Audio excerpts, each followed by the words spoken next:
Hi friends, welcome to Learners Cupboard. P won the election by a majority of 160 votes. If only two candidates contested and P secured 70% of the total votes, find the total number of votes. ఎలక్షన్లో ఇద్దరు పోటీ చేశారంట. ఒకరు P అని ఇచ్చారు, ఇంకొకరినే మనం Q అని అనుకుందాం.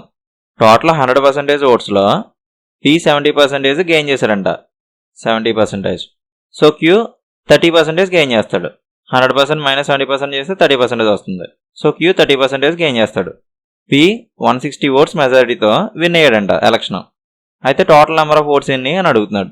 వీళ్ళిద్దరి మధ్య డిఫరెన్స్ 40%. 70% మైనస్ 30% 40%. ఈ 40% 160 ఓట్స్ అవుతుంది.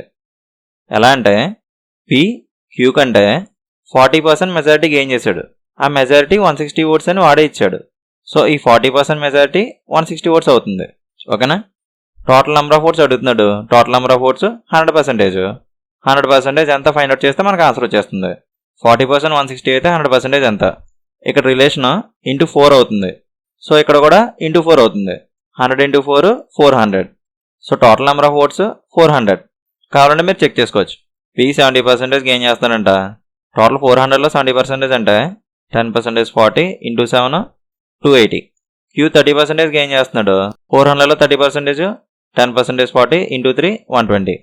వీళ్ళిద్దరి మధ్య డిఫరెన్స్ 0 6 1 160 వస్తుంది డిఫరెన్స్. సో P Q కంటే 160 ఓట్స్ ఎక్కువ గెయిన్ చేశాడు. సో 160 ఓట్స్ మెజారిటీలో ఉన్నాడు.